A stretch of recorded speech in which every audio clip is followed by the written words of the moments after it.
Hey guys, as you may know, I'm Zachary Perkins, and I know that I've been away for a long time, but I've been working on a lot of really cool and exciting things. And thank you for always being here. You know what? So yes, hopefully. And so the point of this show is to share those really cool and exciting things. So I have a 3-part documentary series directed by my friend McKenzie, and we're gonna really show you guys all of what I've been up to this summer. It's been a lot. Speak on it, and I can't wait to take you guys on the journey.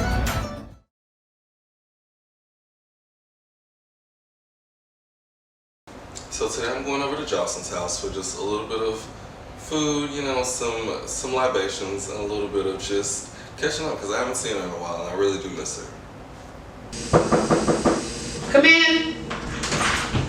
Hello, friend. Hi, friend. How are you? It's good to see you. You too. Oh my God. Okay. I'm gonna set this down. We got the glasses out already. Ready to go. Is that lady barking? So what's going on with you? What's up? Just chilling, really. Just got a new job. Excited to do that, but also not excited because you know I hate working. Especially for a white man. The worst. No, the absolute worst. I love that for you. Thank you so much. How about you? You know, I'm in my last class. I have a few more weeks to go until that's done, and then I'll be ready to get ready to graduate. When do you graduate? The 6th at 10. So you ready? The 6th of August? Yes. Okay. And No. no. That's a few days. What kind of notice would that be? That'd be awful. So how are you feeling today? What's been going through your head? I mean, I feel okay for the most part. You know, like today's still a hard day. It's always going to be a hard day. I know 4th of July is like, you know, viewed as this celebration of freedom and independence and a reason to get drunk and, you know, barbecue. But for us, 4th of July has a completely different meaning. And it's a really hard time of the summer for me to go through. I had a best friend that I'd known since middle school and a family friend, and they ended up, you know, being together, and they had a baby, and they had 2 babies actually. And about 3 years ago, a little over 3 years ago actually, I got a call that their oldest son died. And you know, it happened on 4th of July, and it was a really hard time, and it brings up a lot of trauma and a lot of just chaos in my life. And I don't think that people understand, just because things don't happen directly to you doesn't mean that things don't impact and affect you. And so I need to discuss with Joslyn, because a few people from our past and from that era of time have, you know, resurfaced this year in ways that they normally don't. And I think that they said some things that were very hurtful and offensive and just went a long way in kind of discrediting the things that I went through, you know, just being in close proximity to them through this. I had something very interesting happen to me earlier. What? So, you know, I posted something on Facebook for Mason, but I post something every year. Right. And I post something, you know, the anniversary is passing and his birthday. And this year, someone that we both know, like I said the name, yeah, I'll tell you later. Right. But they sent me a message, and it was from, like the message was from, and she was like, you know, I know today's hard, but I would just really appreciate if you took the post down, because she doesn't want his picture on social media. And I'm like, what? You're in jail. And you're concerned about what I'm doing on social media. First of all, how are you even seeing what I'm doing on social media? Right. You deleted all your social media. Me and you are not friends on social media. And when everything happened and when like it broke and it got out everywhere and the news outlets were reporting it, they have pictures of Mason on the internet that I don't even have. Like, that I've never even seen. Like, they were able to acquire pictures from them and however they got them. Probably her Instagram before it was shut down. Probably, but like, it was on Parisian news sites, it was on Italian news sites, it was on, like, it was on Mexican news, it was literally international news. And the second picture is one that I took like on my camera, like right. that's your picture. It's my image, you know, like I own it. And so the audacity of you to tell me that I need to take something down in commemoration, and there wasn't anything negative, like it wasn't anything foul, it wasn't degrading. Even about her at all. Nothing to do with either of them. And then sends me a message. Yeah. And she says essentially the same thing, like that they don't want negativity today. And I'm like, this interaction is negativity to me, and I was just baffled that people they don't want negativity. They don't want negativity, and they were talking about how they haven't been able to talk to him this week because he's inconsolable, and I'm like, that's really not my issue. That's his fault. You know, I did not do anything. My reaction to their actions cannot get more scrutiny than their actions. Right. And that's what it's always been.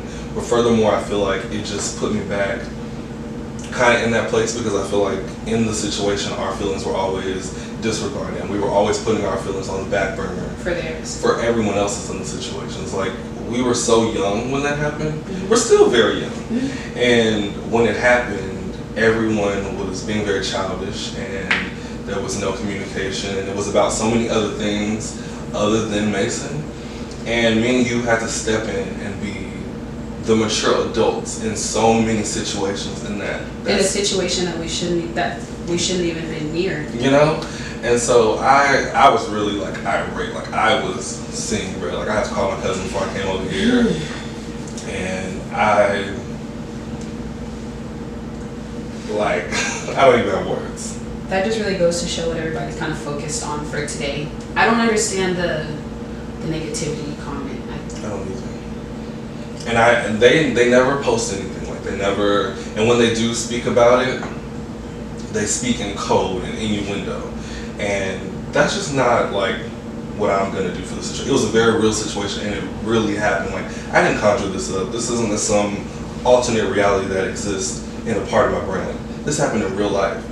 And so I think that for me, I'm contemplating responding and being like, you all have me fucked up. Yeah. Because no one ever says anything. Like I said, no one ever posts anything. But I don't say anything about that. I don't say, hey, which why? is so weird. I'm sorry. No, it's so weird. And I never say, hey, why didn't you say anything today? Why didn't you post anything? Like, how do you feel about things? Like, I don't go around, like, if that's what you want to do, and that's how you want to commemorate and celebrate, that's on you, that's fine. But I do this every single year. It's never changed and it never will.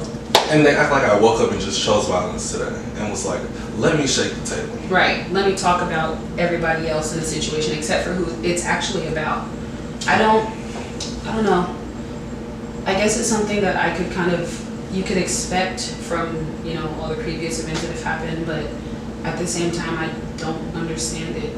I really don't, because even if you remove all of the like the negative aspects that they're seeing, I guess, you know, if you remove the whole court process, that's still a loss. Like, within, whether it's family or not, he was someone to us, yes. Right? And he's someone to y'all, as you claim.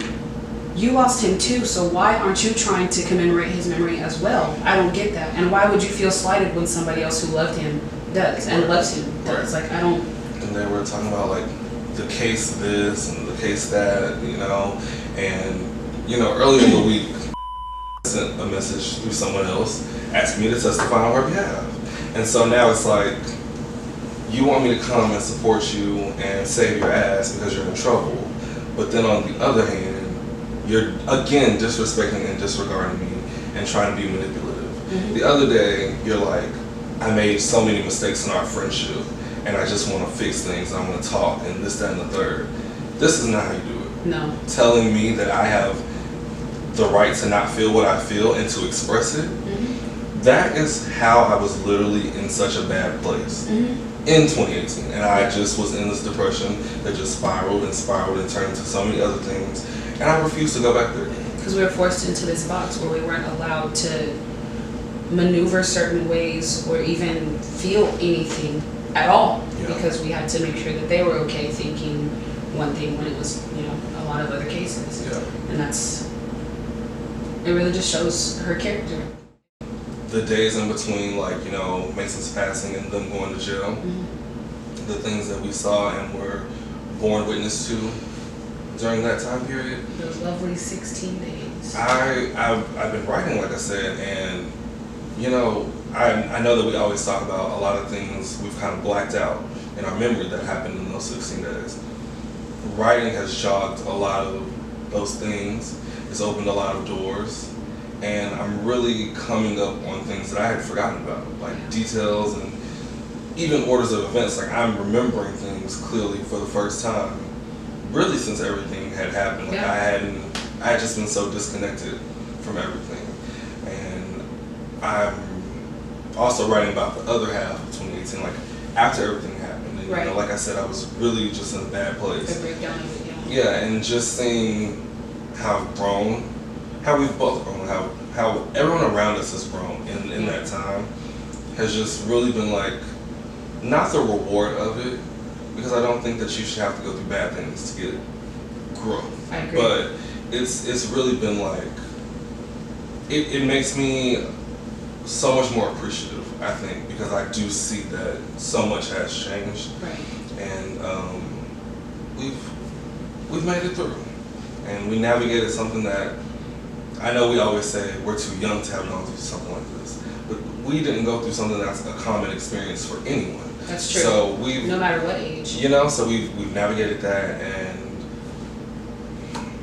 Here we are. props to us. So Absolutely. in his spirit and for baby. On his day.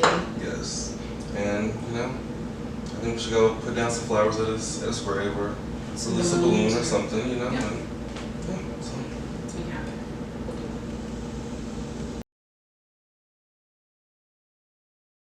Mason's anniversary definitely was very hard on us, and I think that,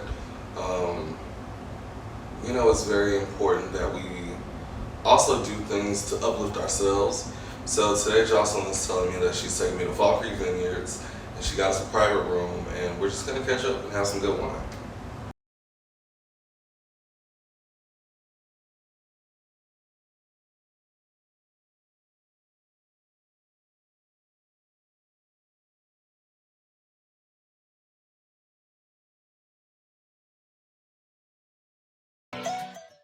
So how's everything going with the book? Where you at?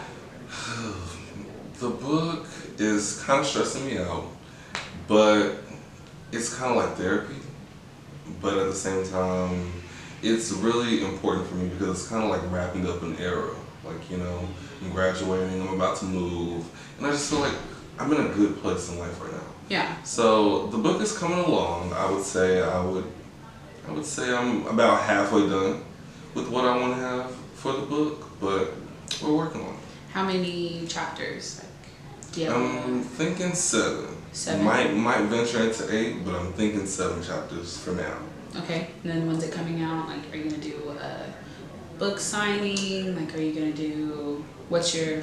See, okay.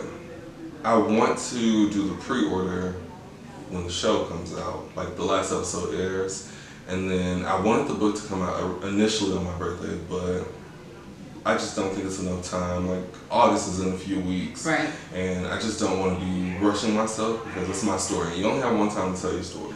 So I'm going to take the time that I need to tell my story and to write this book. So I'm thinking December at this point. Okay. And as far as like a book signing, I want to do a book signing, but I'm like, are people really going to come to my book signing? Yes. A lot of people go to your book signing. I'll be there if anything else. So, you know, you'll have at least one. Well, cheers Two, including yourself. Cheers to a rider. Yes. Cheers to a real friend. Okay. This is our Sangiovese. A Sangiovese is an Italian grape, most known for in Chianti.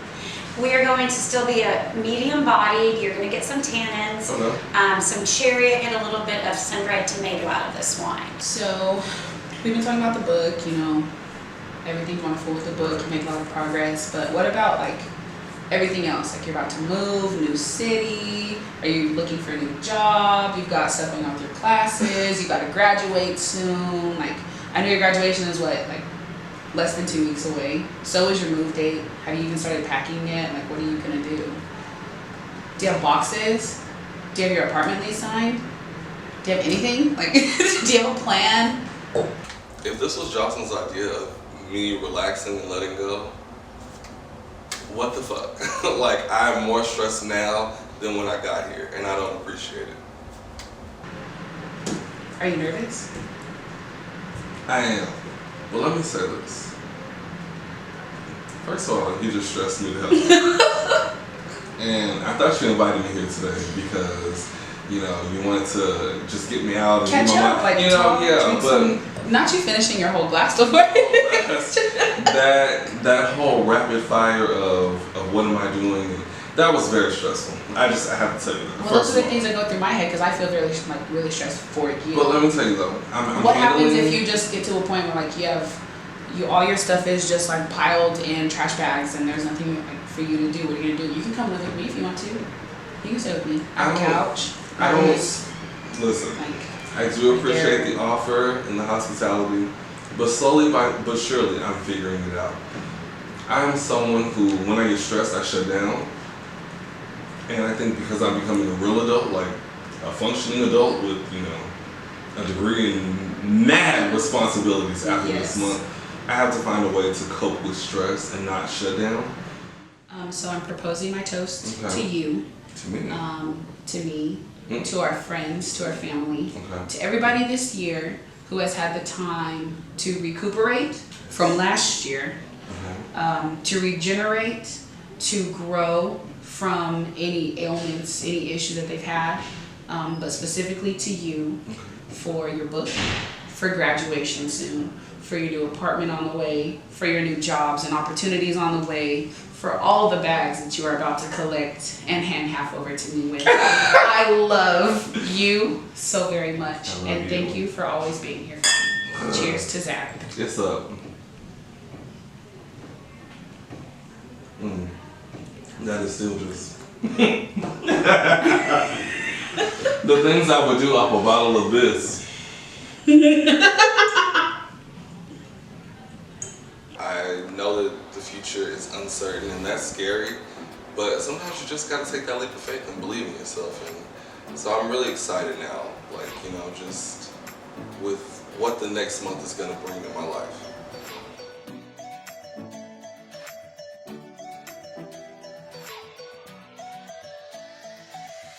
Ready for you, bud. You're the only person I've sent any chapter to. I kind of don't want anybody to read anything.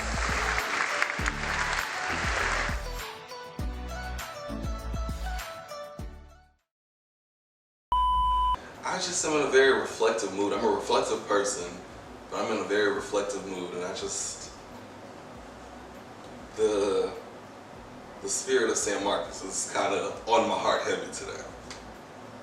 You know, being on the square, it's got all my little PTSD being triggered from all my little wild, crazy nights on the square.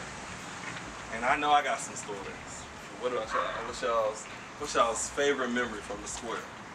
Oh gosh. I mean, there's some moments here and there. I have to say, I guess for my birthday, when we were in line for the march. Oh God. And where's Waldo and Winnie the Pooh almost got into it.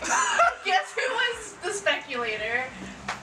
Zachary dad. Zach. It was. Yes. Baby, it was Halloween and I needed some entertainment, and I just could not believe these people was really on the square trying to brawl in costumes. Like, yes. It was so foolish to me. Like, child. What was the reason? I don't know, and like this was kind of like back when COVID was still, you know. Yeah. So they was really like letting people into the club, like one in, one out type shit, and it was just.